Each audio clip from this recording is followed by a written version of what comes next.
Hello everyone, good morning to all. আজ সকাল 8:40 বেরিয়ে পড়লাম অফিসের উদ্দেশ্যে। আজ ঢাকার তাপমাত্রা অনেকটাই কম, কনকনে হাওয়া বইছে, শীতল হাওয়া, টেম্পারেচার 17-র নিচে। কিন্তু তাই বলে কি আর ব্যস্ততা থেমে থাকে? সকল কর্মব্যস্ত মানুষের মতো আমিও বেরিয়ে পড়লাম। চারদিকে প্রচুর গাড়ি ঘোড়া এবং সেই সাথে প্রচুর মানুষ, সবাই কর্মব্যস্ততার মধ্যে দিন কাটায়। কর্মব্যস্ত একটি দিন শুরু হতে যাচ্ছে। তবে আজ হাঁটতে ভাল লাগছে, কারণ আজ শীতল হাওয়া, সাথে পরিবেশটাও সুন্দর। আর সাধারণত মানুষের ভিড়টা একটু বেশিই থাকে, কিন্তু আজকে ঠান্ডাটা বেশি হয়, আজকের আবহাওয়াটা একটু বেশি ঠান্ডা হয়, মানুষের পরিমাণ একটু কম, গাড়ি ঘোড়াও একটু কম। যাই হোক, আমি এখান থেকে রিক্সা নিয়ে নিলাম। ওরে বাবা, রিক্সার হাওয়াতে একদম হাত পা জমে যাচ্ছে। এই যে আমার ছেলে, তার পাপা চলে যাওয়ার পর সে ঘুম থেকে উঠে গিয়েছে, দেখছে যে তার মা আজকে একটু তাড়াহুড়ো করছে, যেহেতু আজকে পরীক্ষা, চলে যাবে জন্য সেও আজকে তাড়াতাড়ি উঠে পড়েছে। তারপর আমি আমার নাস্তা খেতে বসে পড়লাম। নাস্তা খেয়ে তাড়াহুড়ো করে আমাকে বের হয়ে যেতে হবে, কারণ অনেকটা দূরের রাস্তা আর এই টাইমে প্রচুর জ্যাম থাকে। সেজন্য আমি খুব তাড়াতাড়ি নাস্তাটা খেয়ে সকাল সকাল রেডি হয়ে বের হয়ে গিয়েছিলাম। সেটার ভিডিও আর করা হয়নি, কারণ খুব তাড়াহুড়োয় ছিলাম। এই যে রাস্তায় যাচ্ছি, একটা বাইক নিয়ে নিয়েছিলাম, কারণ বাসে গেলে আমি আর পরীক্ষা দিতে পারবো না, অর্ধেক সময় চলে যাবে, এত জ্যাম থাকে।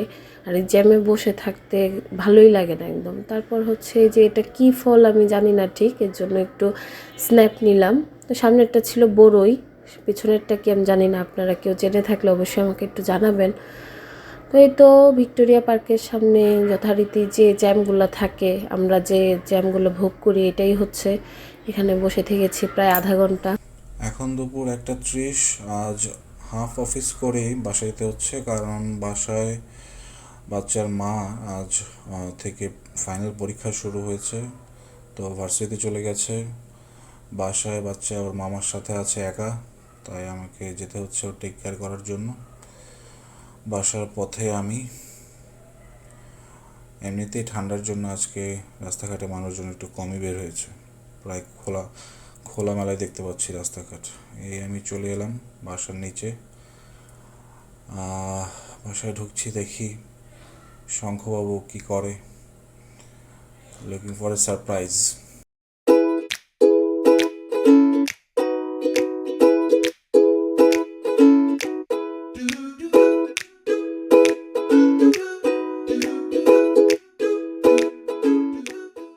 ও নো, শঙ্খবাবু ঘুমিয়ে গেছে। ওহো। শঙ্খবাবু ঘুম থেকে উঠলেন, ওনাকে খাওয়ানোর চেষ্টা করলাম, উনি ভাত খেলেন না। উনি বিস্কিট খেলেন, কেক খেলেন, তারপর উনি হালুয়া খেলেন। খাওয়ার পর ওনার মন চাইছে উনি বের হবেন, তো আমি একা, তাই ওকে নিয়ে বের হলাম না, তাই ওকে নিয়ে বারান্দায় বসছি। আর সে বারান্দা বেয়ে উপরে ওঠার চেষ্টা করছে, বাইরে মানুষজনকে টাটা দিচ্ছে, হাই দিচ্ছে, আমাকে বলছে তাকে উপরে উঠিয়ে দেওয়ার জন্য।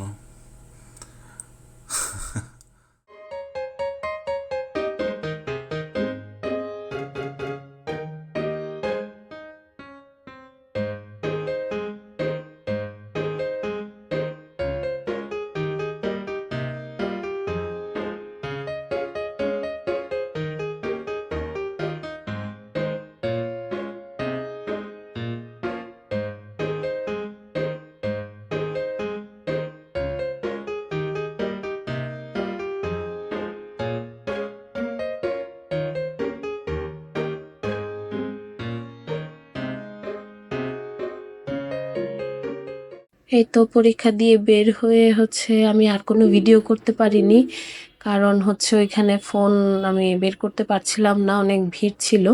তো রাস্তা দিয়ে আসার সময় দেখলাম ছোট ফুচকা, আর ছোট ফুচকা যেখানে থাকে আমি সেখানে এক প্লেট খেয়ে নিই।